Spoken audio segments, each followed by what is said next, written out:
Okay, so welcome. Thank you all for joining us this afternoon, the last session of the day. And thanks particularly to Jocelyn Dawson and Yael Fitzpatrick for organizing the session this afternoon.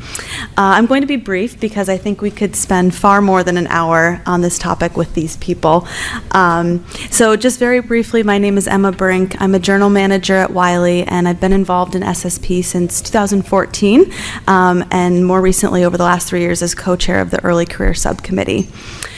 The purpose of this session is to reflect on the evolution and really the value of SSP over the last 4 decades, why it was essential then and why it's still relevant to so many members of our community now.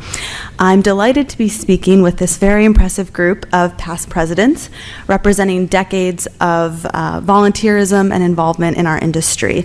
I'm going to let them introduce themselves and what decade they represent, but I want to start by getting a feel for the audience and asking when you all joined SSP and when you started volunteering with the organization. So how many of you joined in the 70s or 80s?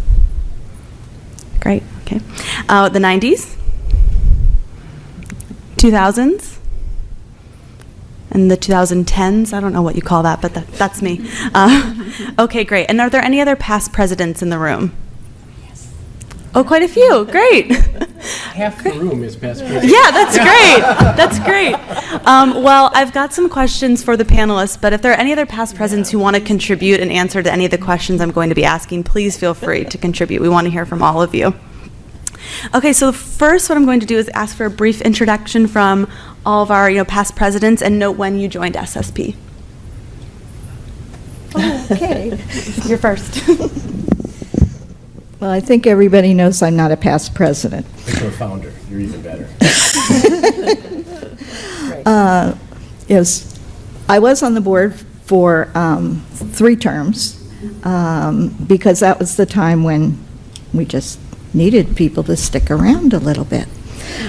So I guess the opening intro is the fact that you're still seeing me, because out of the 16 of us who started SSP, I was the kid. And that's why it's a little bittersweet to be with all of you today, because I'm not the last one standing, but I've lost a lot of my colleagues. So I'm glad to still be with you, and I look forward to being with you a little while longer. Thank you, Barbara. I'm Christine Lamb, and I'm currently the Director of Corporate Marketing with the New England Journal of Medicine and its other products. I was introduced to SSP when I worked at MIT Press, both as a production manager and then as the journal's manager in the early 80s. I had a wonderful mentor there, Anne Strong, who was the first female president of SSP later in the 80s. And she was all in favor of pushing young people to speak at meetings, at professional meetings, and to get involved. It was a way that you could learn about the bigger world outside, that you could bring best practices back to what we were doing in a small publishing operation, the journal's operation. And it was kind of an eye-opener for me.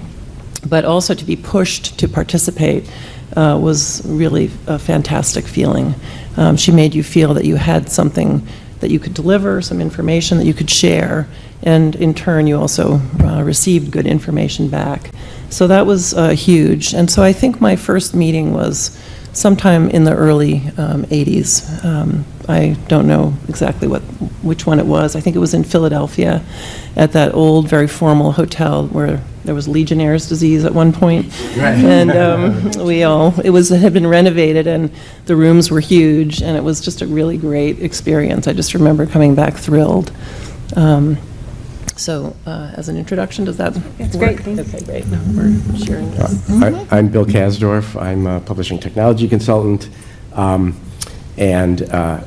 Many people have heard me say over the years that I'm so pissed that I started with SSP meeting number 2, so I can't be considered a charter member of SSP. Damn it. This has been my essential lifeline my whole career. So I was working with a small scholarly publisher back in the 70s, and went to SSP and thought, wow, I'm learning a ton. And every year that I come to the annual meeting, I learn a ton, including this year, every year. So I guess one of the points I wanted to make in maybe this intro is the time to do it, is that, my career had lots of changes throughout all these years. After leaving that small scholarly publisher, I had an editorial and production services firm that I owned that served scholarly publishers for a number of years. Back in 1990, it was acquired by Edwards Brothers, which is a book manufacturer. I became an executive of a printer, running the prepress and composition. In the mid-90s, I bought my company back. Then I sold it about 14 years ago to Apex, so I was part of a big prepress and data conversion company for those years, and now I'm an independent consultant. All those years, the point of continuity has always been SSP, and I'm involved in lots of other societies. That's part of what I do. I'm involved in lots of standards groups, et cetera, but SSP is by far the best, no question. All right, so I'm Adrian Stanley, Vice President of Digital Science, and obviously the incoming president. Actually, I think I'm the first British president, too, although I have a US citizenship now, so it's... An aspirational past president. Yes. My first meeting was San Francisco, 2004. I'd literally arrived, I'd lived for 4 years in Beijing, China, and I'd arrived a week before. That was my first experience. I didn't know anyone. At the time, I worked with a company called the Charlesworth Group, and thankfully Neil Charlesworth knew Barbara fairly well, and he asked Barbara how I should get involved. I volunteered on the annual meeting committee.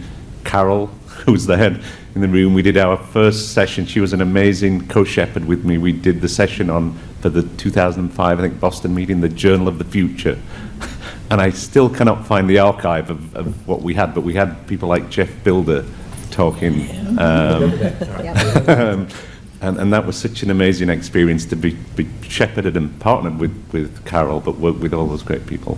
I've also done things with Lois, who's helped a great deal, Sue, Howard, everybody. So it really, to me, has been a way to just network and know people and connect. I think it's really interesting, because in some areas, you serve on committees and work together with people, where in your day job you may have sort of overlapping services, but there's that friendship and common goal that brings people together. That's good. So, yeah. Okay, thank you, everyone. So my first question is for Barbara, and it's simply, why was SSP founded? Bear with me, I wrote this down because I want to make sure I didn't forget some of the earliest things.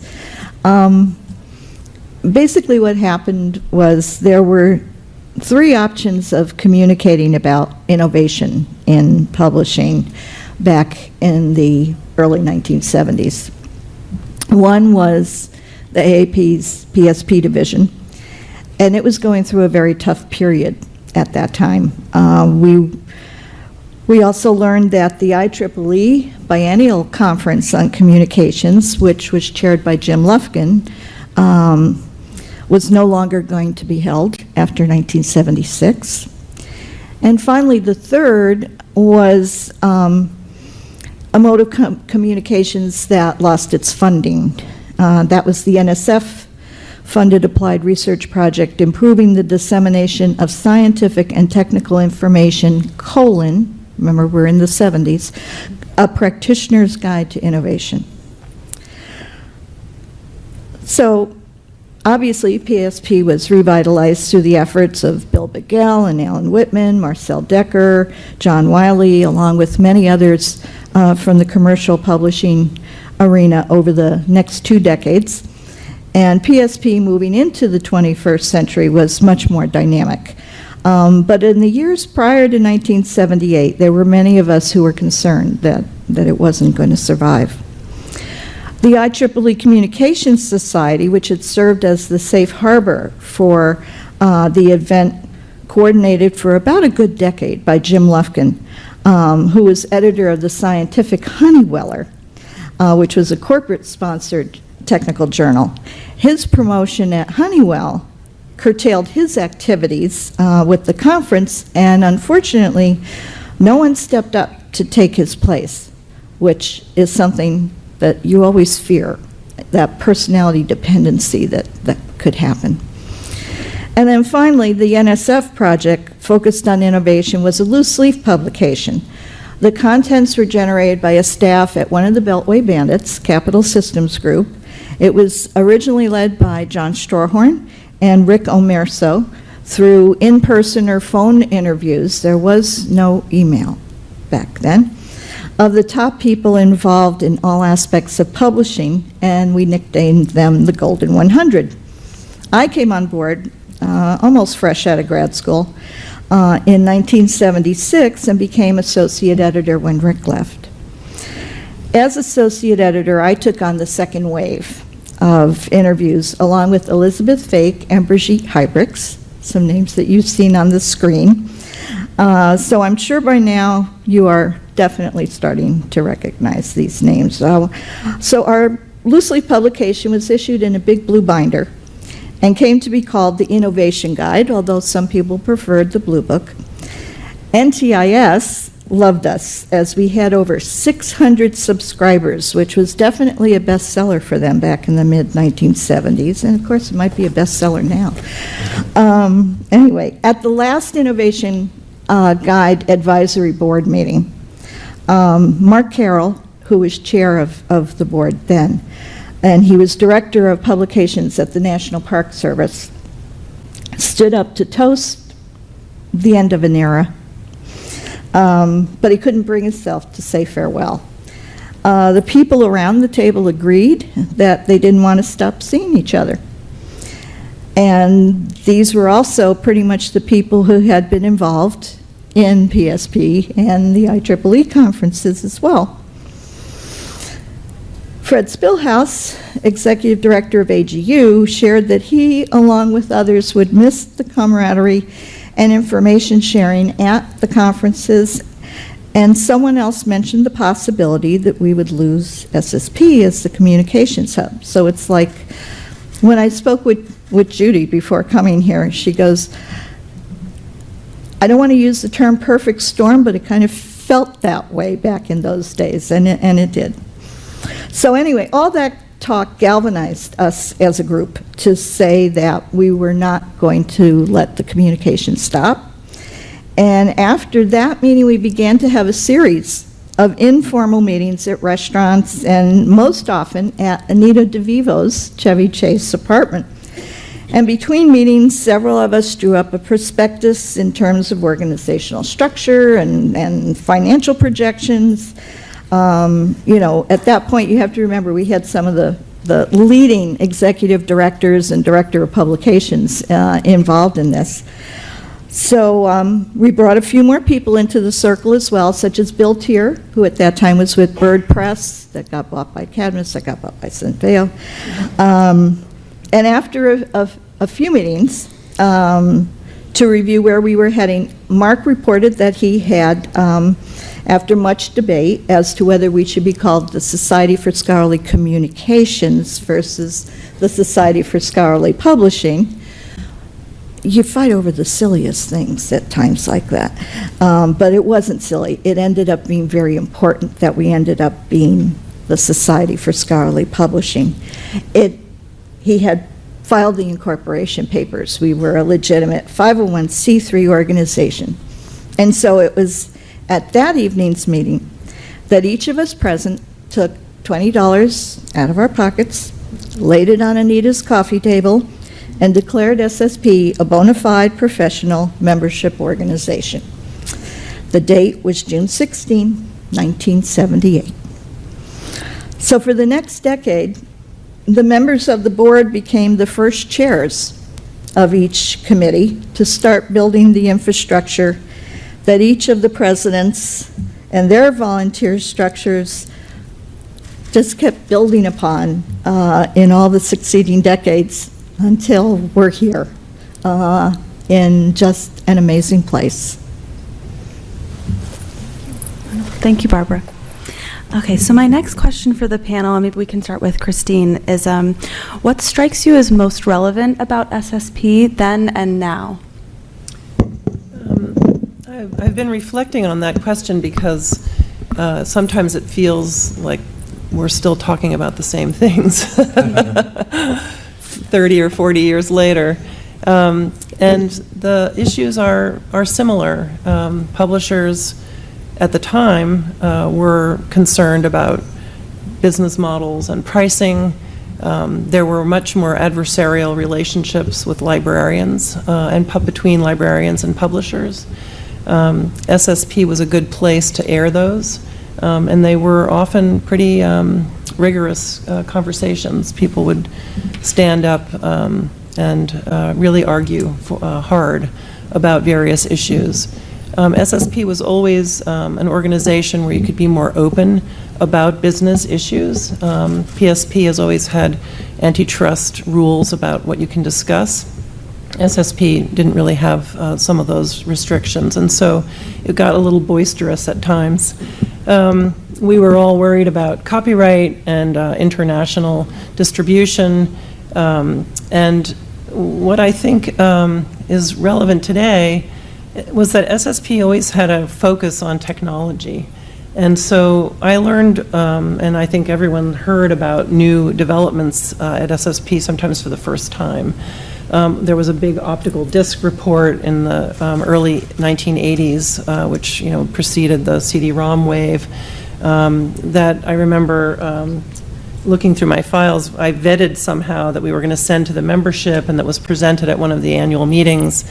It was really always looking forward. And I hear that at this meeting and at all meetings, SSP asks the big questions. You really think about where you're going. They're existential questions for publishing and for its ecosystem.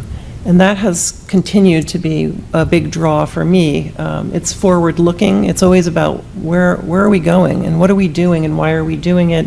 How can we do it differently? How can we do it creatively? How can we stay in business?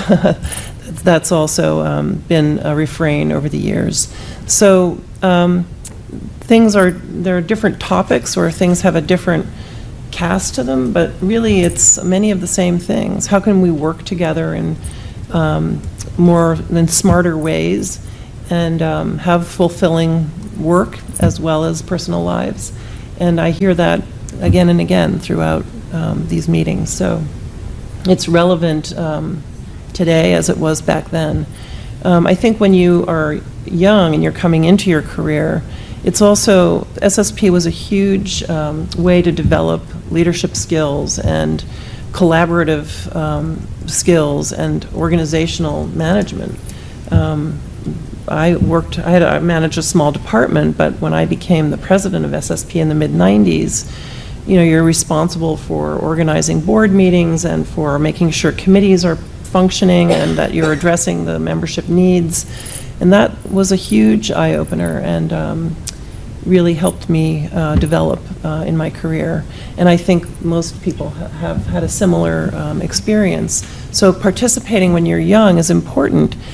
There was a time in the 90s, I was a president in the sort of mid-90s. The terms were, as Barbara said, they were also much longer in governance back then. You were a president for, I think, 3 years, and you were a president-elect for 3 years, and the board terms were 3 years. And so it was this really endless kind of process. And you got very imbued with everything. And right after my term ended in the 90s, Marge Foti had been reevaluating the bylaws. And she had, in surveying members and former governance, learned that it was increasingly becoming a burden for the leaders who had to manage heavy meeting schedules, board meetings in person. You often had to ask your own company to support you with administrative staff because the headquarters was so tiny. And so we shortened the terms for president. That, I think, was a really long and far-reaching move, not only because it lightened the burden and it wasn't as long, but it also created faster turnover. And so it enabled the society to include more people more quickly. And so you don't have, it had started to get a little stuck in its ways. And it's really, over that 20 years since, has, I think, helped to rejuvenate the people, the participation in the society. Young people can join. At the time, there was a recession in the 90s. Publishers were pulling back. They were terrified of electronic publishing, that it was going to wipe them out. And they were re-strategizing, and they weren't sharing that information the way they had before, and they weren't sending people to meetings. And so I think we've overcome that, but you also have to send people. Companies have to be willing to pay for someone to come here for 3 days, and increasingly that may only be senior people. So it's hard to get young people to join, which is why if you are mentoring young people, that's just a huge sort of breath of fresh air for any organization. So I encourage you today to think about that in the way that you manage your own staffs and who you're putting forward. It can be hard, but it's really worthwhile for the organization. Does anyone else want to answer? I think I've talked about it. Since I'm famous for going on and on, I will surprise you by saying what she said. I can augment what she said a little bit with a personal perspective,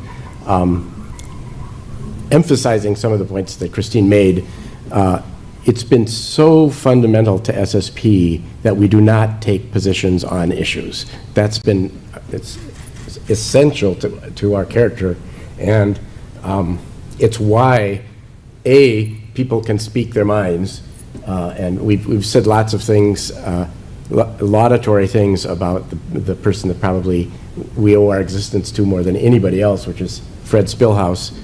Speaking your mind was another thing that was characteristic of Fred Spillhouse, often quite contentiously. And also why we have such a diversity of membership, right? We are not the Society of Scholarly Publishers. It's everybody in the ecosystem is involved, and one of the things points I made in that little post that I was asked to do, or we were asked to do for the kitchen, is that, SSP's just always been really responsive. When issues surface, they've been dealt with quite promptly. And another thing that strikes me, again, because I've got experience in a lot of other organizations, it's not manager-led responsiveness, it's member-led responsiveness. It's the members doing this that's been really key to SSP. I want to make one other point. I'm sorry, Adrian.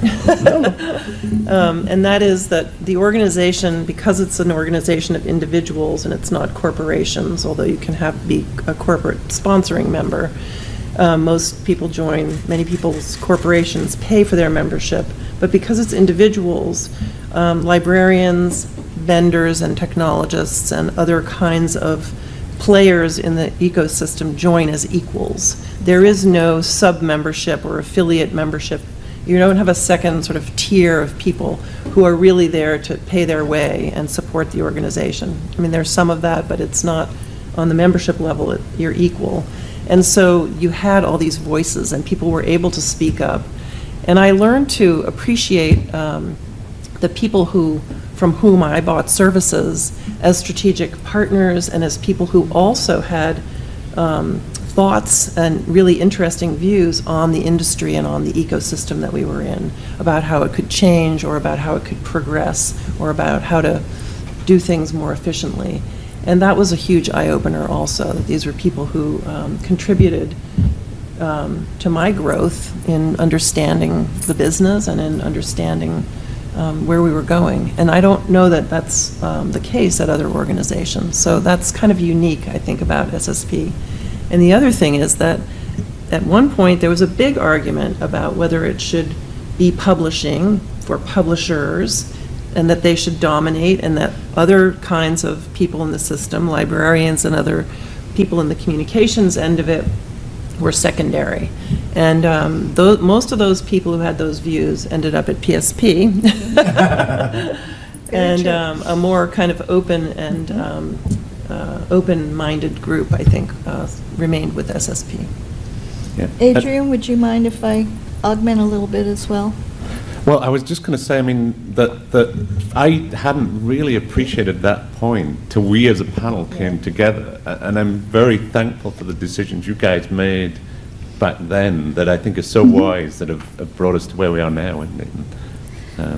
But do you want to add anything? Well, I wanted to share the fact that from the very beginning, the concept was that we would have all the players, from author through reader, involved in SSP. Of course, we got angry with ourselves because we weren't very good about finding authors and readers as often as we would like, and that we had actually a battle about individual memberships versus institutional memberships. There were folks within the founders group that wanted to go what they thought was a good financial route with institutional, and luckily we outnumbered, and we stuck to individuals because we also didn't have exhibits for a number of years, mainly because we wanted all of the members in our community to consider themselves equal. Right. We didn't want our vendors to be out in their booths rather than in the technical sessions. And so it was quite some time before we had an exhibit program at SSP, and I think that ended up being a good thing. And when it finally, I forget whose term, it finally came out.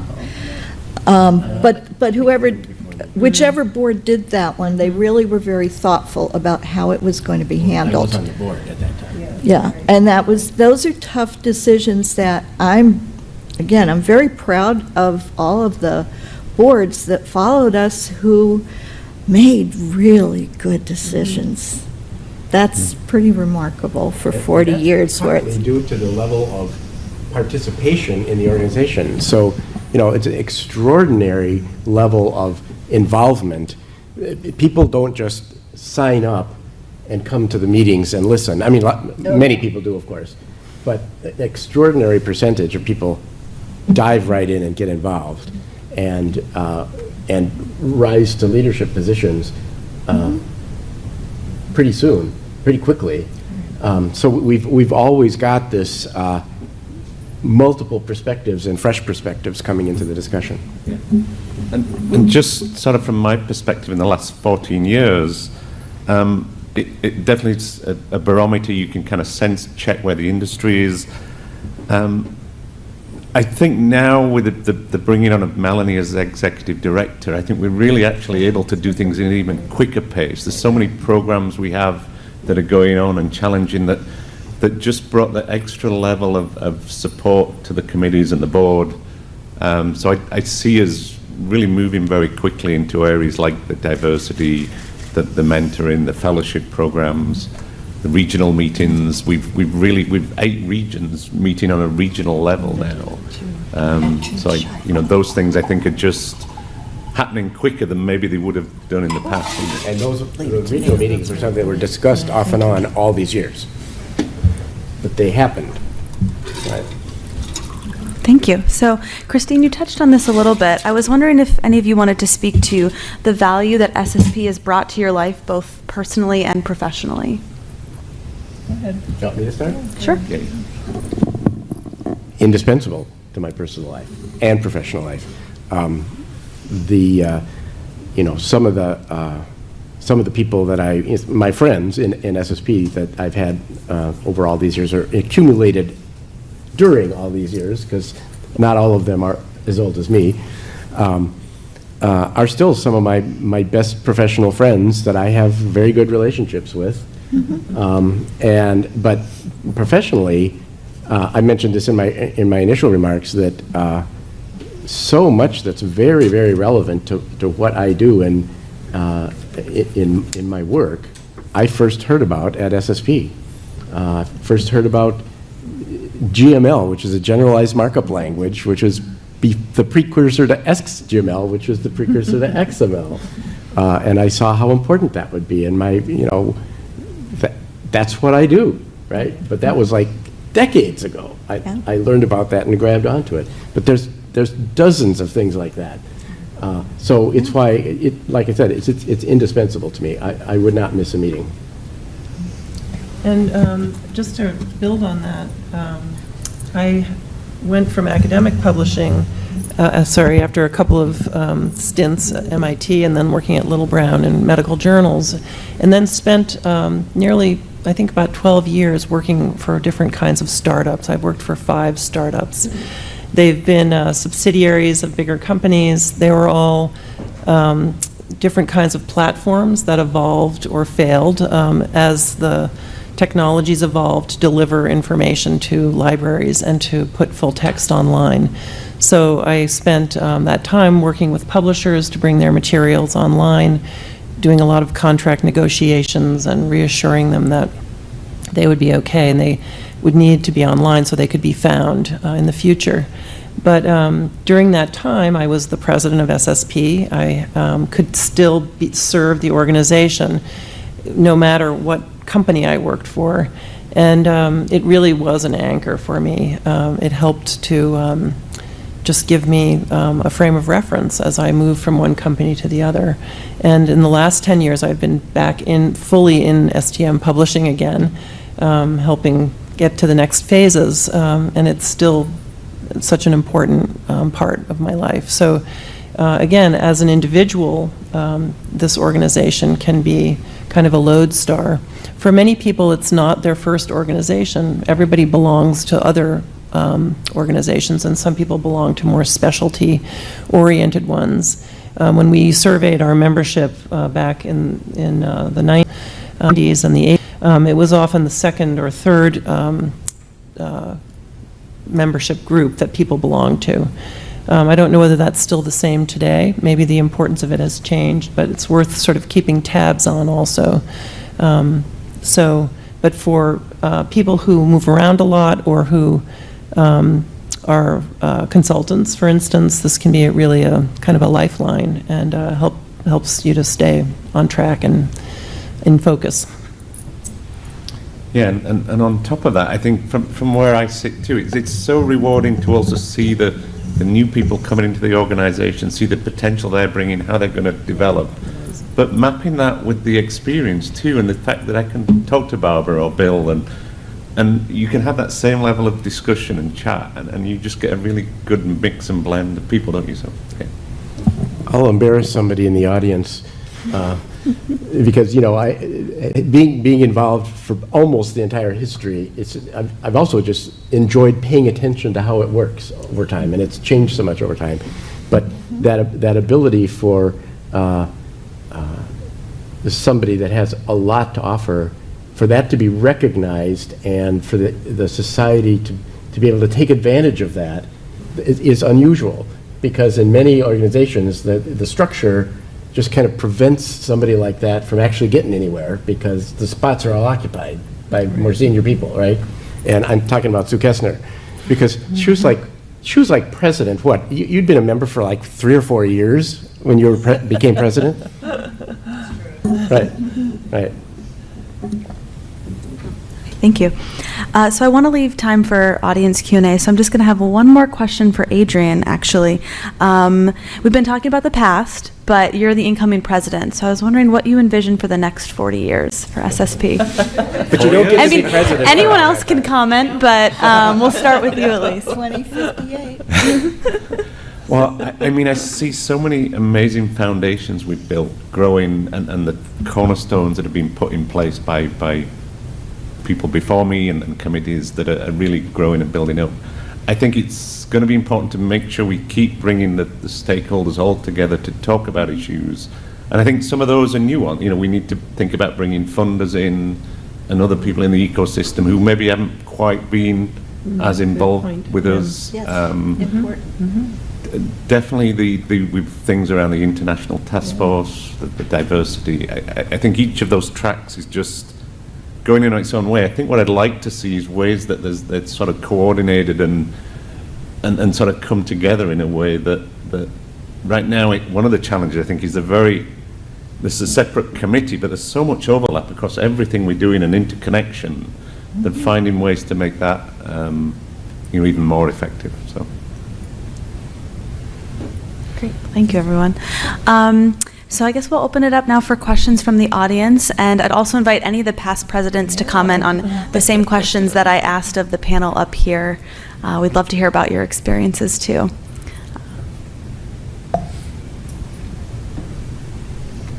I just had a couple observations. Lois Smith. Oh, my goodness. So I just wrote down about 6 things that also characterize leadership in SSP. So it's the getting out of the weeds in discussions in the board and focusing on strategic initiatives that have led to so many of the things that happen now. Somebody mentioned that we were talking about regional events for years. It showed up in member surveys, but it finally happened because it was a strategic initiative. There are occasional stars that will start something really innovative, and it sustains. It's been sustained because the leadership has found it of value. Obviously, the scholarly kitchen. So we had a remarkable person who conceived it and started it, and okay, well, I'll ask permission. No, I'm going to ask forgiveness later. The co-chairing structure, because everybody got busier and busier, the society's leadership adapted by having 2 and sometimes 3 chairs to keep things going, and spreading the wealth, which also built in succession planning. And it's just some of the ways that this organization has strengthened over the years. It's just been phenomenal.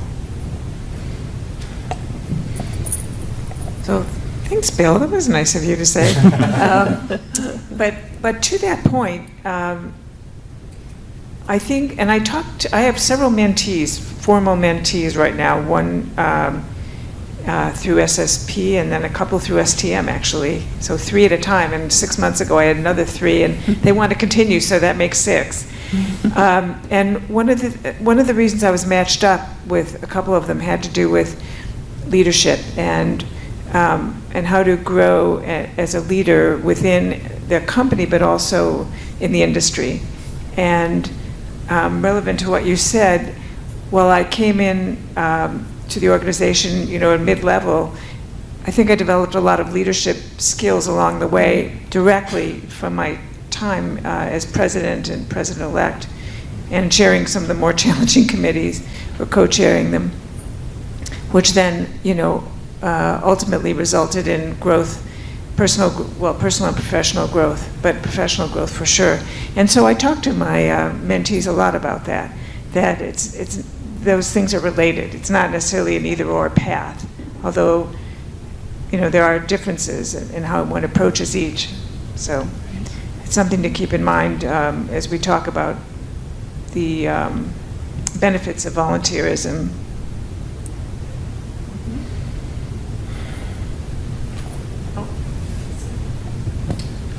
Hi, Howard Ratner. So my path is actually very different. I think my first encounter with SSP was much more on the speaker circuit. So I didn't come in and join as a member initially. I didn't even really know what SSP was at the time, because I was a bit in that PSP and STM camp, very much. But one of the things that I think NSSP could do more of this is to engage those speakers that not every speaker is a member, right? So make sure that they become a member, right? I did, and I benefited for it. But I actually came in a bit more senior, right? So I came in with a bit of experience, and hopefully I applied some of that experience towards SSP. But I've definitely grown my network through it and found like-minded people. And SSP was extremely open to having arguments. SSP was always interesting for diverse opinions about a topic, and some of the best sessions have always been those where you got into a bit of a row. And that's true. You couldn't do it at PSP, right? And one of the things I also think that continues to make SSP very, very special, it's not the C class that's here. Right. It's the people one level down or even further down. Yeah. But it's not the C class who always and those might have been those very same people, I think, Christine, you were mentioning, that wanted it to be about publishing, right? And that's fine. They have a place, right? And their place is STM or PSP. But for me, it's also very special because the vendors have an equal place at the table. During my term, we actually did an audit a bit about how many vendors there were on the board, and we always wanted to make sure there was an even mix, right, of librarians and whatever. So I think the fact that, I think, Barbara, you were talking about that you didn't at some point think it was a good idea to have the exhibit hall. It's actually the only place really in the industry where you can actually find vendors these days. It's dead at STM, it's dead at PSB, it lives here. And as far as I'm concerned, don't give that up. It's a key. Besides the fact that it's money generating, I think it's so, for me, so important. And that's what brings people out, because they get to see all these different vendors in one place. Yeah, I think part of it has to do with, again, how an organization develops. I mean, SSP really, we planted some seeds, and now it's been organic since then. And there were times when, I really think it was great that we initially made all the vendors feel equal, because at that time, they weren't equal anywhere else. And I think that strengthened us at that time. And then, yes, giving them the opportunity to interact in a way that they couldn't interact anywhere else also worked. So I think it's what works at the time, and that's where the flexibility in SSP, thank goodness, has been conveyed across all the different governance teams. Well, and I think, just to add on to the end of that, I think we keep evolving. I think the fact that at the annual meeting now we do have sponsored sessions, and there's potentially less promotional things in the annual meeting in a way. I think we've been smart to keep that separate in a way too. Melanie Holacek, Executive Director. One thing to add to that, I think one of the huge benefits of that decision that was made so long ago to sort of have this level playing field and everybody's welcome, everybody has a place at the table, that I don't know that you see so much in other industries, is the ability for our members and professionals in this industry to be able to move in and out of employment within these different types of organizations. We see librarians go work for publishers, then go to work for vendors and suppliers, and that really opens up the career options, and we are about professional development, and it provides a window into those career options for people, and it really, I think, has made made sort of that stickiness of, if people want to change careers, but they don't have to leave the industry. They can take on a new aspect of it because we have this really open, welcoming environment that allows people to move around really easily. I was just going to make a comment, too, on the vendor question, having been on the vendor side all this time, is that, sure, we've got, particularly with the exhibits now, we've got people attending the annual meeting that are here to sell stuff, et cetera. But in terms of vendors that become involved in the organization, we forget they're vendors, right? Like the guy sitting to my left is a vendor. You probably forgot that, right? When publishers go to library meetings, they're vendors, and it's really disorienting. So it depends on the and it's because they're here for the intellectual engagement. He's not here to sell anything. I have to tell you, it was very interesting because obviously I wasn't doing consulting when we started SSP. In fact, I ended up just a week later working for the American Chemical Society, so it was very interesting. But at one point, I can't remember exactly what year it was, I said, well, this is really special for me because I'm a vendor and it's okay. And somebody looked at me and goes, "You're a vendor?" Yeah, right. And yeah, I mean, it's just we've always been collegial with each other. That's special.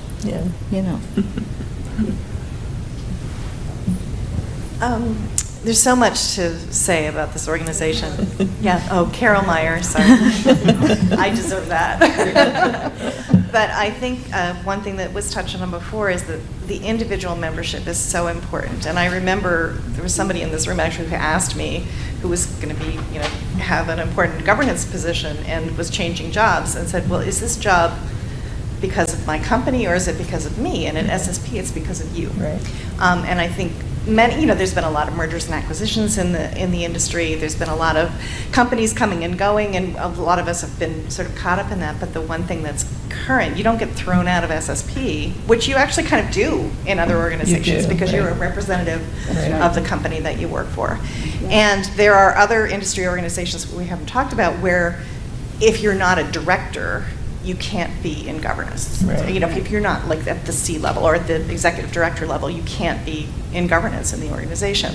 So I would, we talked about that a little bit, but I think that's really important and really different. And I know that, during my tenure I did a lot of program committees. And I remember my bugaboo was, which is funny that I didn't do it, that you introduce yourself when you ask a question, because there were so many people at other organizations that just went up to the mic and then the person at the podium would call them by first name, and it felt like a boys club, Right. And that was just my little thing that I felt like is really important for people to understand that not everybody in the room knows you guys, So anyway, I'm being a little long-winded, but I want to talk about mentorship a little bit. Before there was a mentorship program, I feel like in leadership at SSP, there's mentorship. I mean, at this table are 3 of my mentors, right?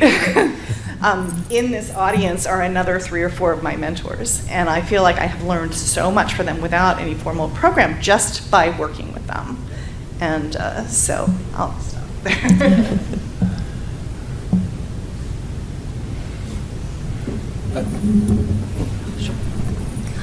Hi. I was wondering, do you have any particular achievements or programs that were initiated during the time you were president that you're the most proud of? Oh, I'm Rebecca McLeod.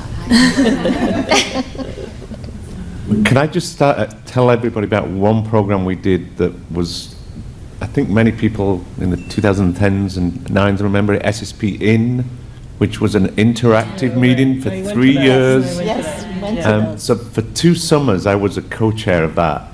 And we tried to create this way people could interact and come together. And it was good, but in the end, it was so much work, we had to sort of forget it. But we really tried to do that.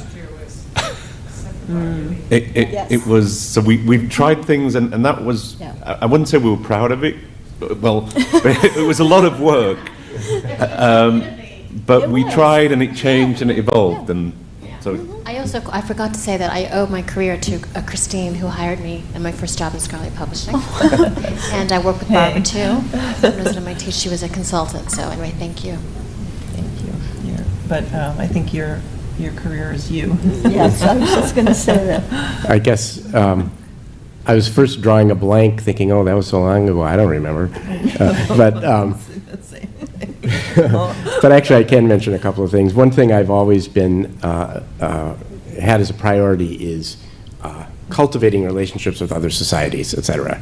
So, just one example during my presidency is when we collaborated with ALPSP to mutually contribute to Learner Publishing and get Learner Publishing for all the SSP members. So it may be a small thing, but that was a priority.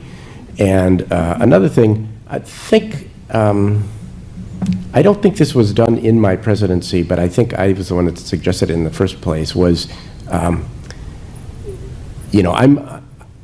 not been a publisher, so I realize that, publishers gather librarians to talk about, what are their concerns, right? Because they're their customers.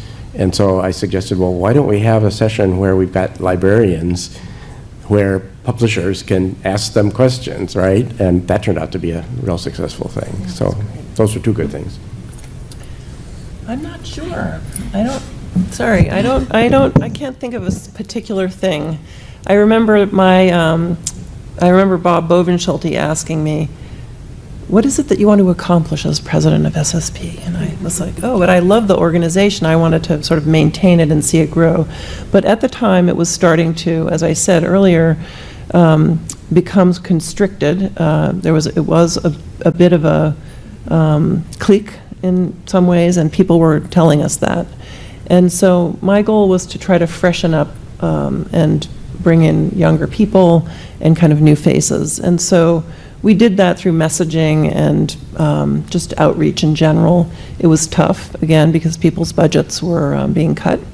But that was a constant refrain, as I recall. I don't remember a specific program that we put in place that was stuck. hugely important Yeah, that you did it that. is, Yeah. And I've done that even in my current role at NEJM.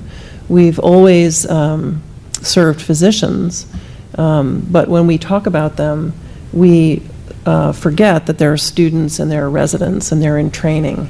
And so it's become much more of a strategic focus for us because I keep reminding people that we have to, if we're going to stay relevant, we need to be relevant to them as well.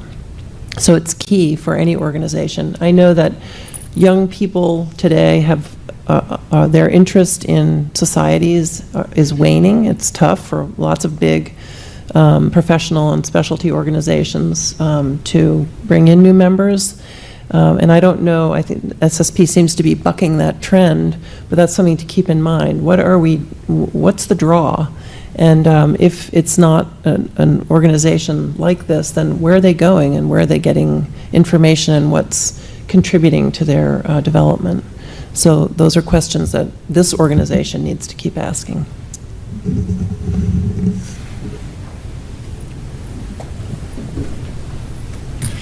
Hi, I'm Mandy Brannon from Duke University Press, and I've been in publishing for less than 2 years. But I got my master's in library science in the late 90s. When I graduated, there were no jobs in libraries, so I worked for a library software vendor and didn't enjoy it and got out of there and went into IT, and 20 years later I'm back, and this is my first SSP, and I just wanted to share that I feel like my people are here, like the librarians who went rogue. Like I've been noticing how many librarians are here, and I'm like, oh, you guys left too. Like, this is great. And as a student, I went to UNC Chapel Hill, and it's a 2-year program, and they encourage a lot of students to engage with societies. You know, I was a member of ALA, and I was a member of the Archive Society, and when I didn't end up in a librarian job, I dropped those affiliations because it was an expense that I couldn't afford. I wondered if SSP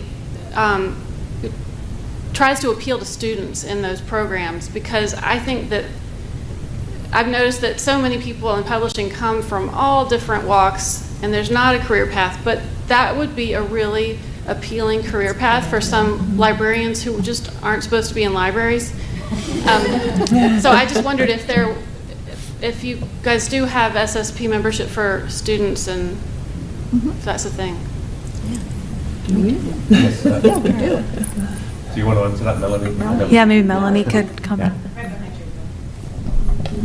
We absolutely have student memberships, and we have librarian memberships as well that are reduced rates, because we realize that, you know, some of the financial structures are different for libraries. One of the big draws, though, for us reaching out to students is the fellowship program. Yeah. So if you went to the awards luncheon today, you saw our 12 fellows, and a certain number of them are designated as student fellowships, very specifically because we want to reach in. We get 90 to 100 applications for those 12 slots. So it's definitely something that has raised awareness, and we are specifically marketing that program to library information schools, as well as publishing programs and so forth. There's a lot more programs for library studies than there are for scholarly publishing. So that's definitely where we end up getting a lot of our outreach is coming from. I wanted to comment too on your comment that, hey, my people are here, they're librarians. And my comment is, that's not an accident, right? It's because SSP realized that we didn't have enough librarians. And we actually took action to make that happen. That's why we've got librarians. And just to add on to the end of the fellowship program, I mean, many people may not be aware of this, but just showing how proactive the board is, and Melanie and the team, we're looking at sort of ways to develop endowment and fundings that's going to sustain that in the long term. So we really are thinking, that's a core of bringing, amazing fresh talent, rising stars, and people to get used to the SSP and what it is. But the making that sustainable in a way, I think, is also smart what we're doing. So anybody wants to sponsor or donate or pass their endowment over? We probably have time for one more question or comment. Oh boy, this is a longer, deeper question. Do it. That's okay. And it's not a kumbaya question. Sorry about that. So I was curious about one of the. Oh, I'm Brooks Hanson at AGU. I'm curious about kind of the question or the comment which I understood, which is that SSP doesn't take positions. And No, we don't. so my observation is kind of some of the important issues in scientific publishing are moving from the editor, author, reviewer, ethics stuff up to the society, publisher, ethics, integrity. Some of that are covered here. It's gender and diversity issues in publishing and in the scholarly communication, and integrity issues that are well beyond the the typical way we've thought about integrity and fraud and stuff like that in publishing, that are really at the more society, and I'm using society very broadly, so society, commercial publisher space. And so how does SSP speak not just to its members, but around these issues to the broader public and community, so that we're securing how important peer review is in our society, and explaining that not just to our community here, but to the public, and aspects like that are well beyond. And so, how does, I guess that's a question for going forward. Is there a vision for SSP to serve that role, or do you, as current and past and future presidents, feel that that's other organizations' role? Because I don't see another organization filling that yet. Since I'm the one that stressed how important that principle has been to SSP over the years, I'll quickly answer and then pass it to Adrian for the future that you're asking for. But our orientation on that is that we needed to be a safe place for people of all opinions to be able to express those opinions and not feel excluded, right? So on the one hand, yes, we've been strictly adherent to the principle that we don't take an official position. We're not a lobbying or not a legal decision. It's a principled decision, not a tax-based decision, right? But in order to make sure that we can, in fact, cultivate that kind of dialogue, and so how we address that is through programming, right? So it's not the organization that is telling people what to do, it's our members that are saying, that are putting on programs and taking positions, et cetera, but not the organization itself. And just to add to that, you've only to look how, say, the OA discussion started right at the beginning, and all the advocacy and lobbying, and how that's evolved and changed anyway. And so where SSPs, Melanie, I don't know if you want to add any more, or Bill answered that, but I think you did a great answer, Bill. In early days, there might have been, had we not stuck to that principle, there might have been a position against OA coming out of SSP. In fact, I was just going to say, I forget what task force or whatever I was on, that I was in the board when we were talking about OA. I wasn't on the board, and one of the board members said it would be really important for us to put out a white paper, but an objective white paper. And I ended up doing that back in 2004, I guess it was. And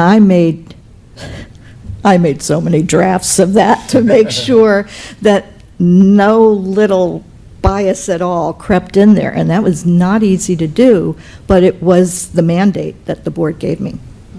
And I think we try to handle things that way, where we're informative, but we're not evangelical.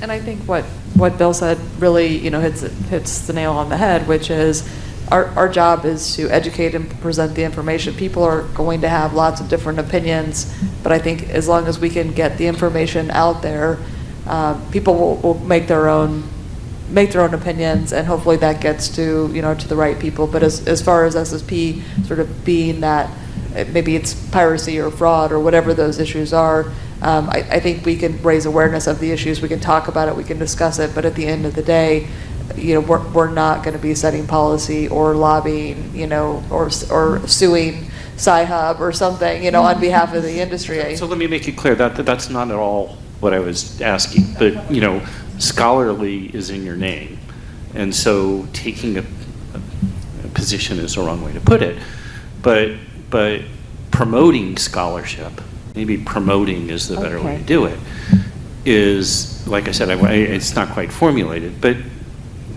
and so how do you promote that more broadly? I guess that's my question. Yeah, I wouldn't dispute that that's within our scope. Absolutely, that's fine. Can I just say something? So that's actually true, that we don't do the kind of public relations things that some societies do. That could be important there. It hasn't been our strength. It hasn't even been something that we've talked about in my knowledge. And it might be something that we should look at. I do think that the programming thing is not just kicking it down the field. I mean, I know when I was on the program committee, I really felt like there was a certain sense of satisfaction in saying, okay, what we decide to put on the program is actually going to shape what people are going to talk about this year, right? Right. And so it's really, it isn't so important for those kinds of, there's Sense About Science that does a really good job of this kind of thing, and it's really important for somebody on the program committee to make sure that they've got some airtime at SSP. It would be a bigger issue, I think, to create a PR arm. It's not something we couldn't do, but as far as I know, it isn't something we ever thought about. Well, we do it organic.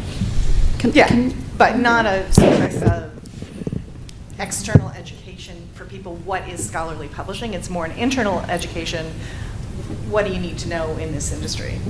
But I think it's a really good point. I have a question. Is it Brooks? Is that? Do you have something in mind that you feel is missing? No, I just see a void in that there's a lot of us, my question. that are leading, that are involved in publishing, that feel that some kind of we see the fake news, we see the importance of gender and diversity, and I think it's great to have all the gender and diversity sessions here, but I think there is, how do we convey beyond this meeting and talking to ourselves that there are some practice, and we can talk about best practices and hope they get disseminated in here or there, but right. And even in open access, I appreciate that you don't want to take a view on, whether open access is an acceptable business model or not, but certainly there are some scholarly ways to run open access well, and that doesn't mean taking a position that this is the only way to run that, but there are some ways of helping convey to the broader community and work.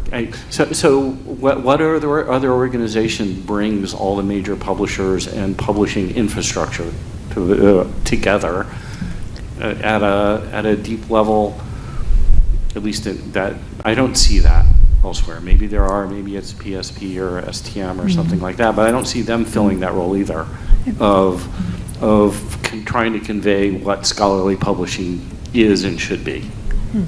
One more comment from Alice, and then, sorry, we've gone over. Because I kind of have a bit of an answer, which hopefully anybody else on the board will agree with.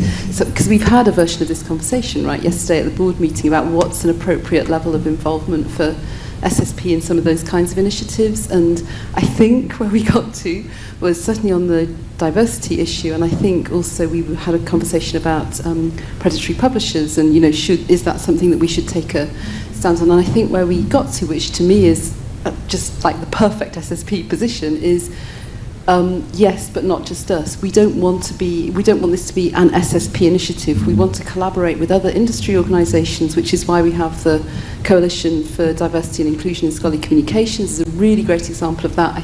I don't know if we'll do something with predatory publishing, but we're certainly thinking about it. So to me, that like encapsulates SSP. Yes, we're not going to take a stand on our own, but where it's something that has benefit and is not a political position across all of scholarly communications, we want to collaborate with other organisations. Okay, thank you. I'm sorry, we have gone over. So I don't want to keep anyone, and I encourage you to just come on up and keep speaking to our great group of panelists. So thank you everyone for coming today. Thank you, Emma.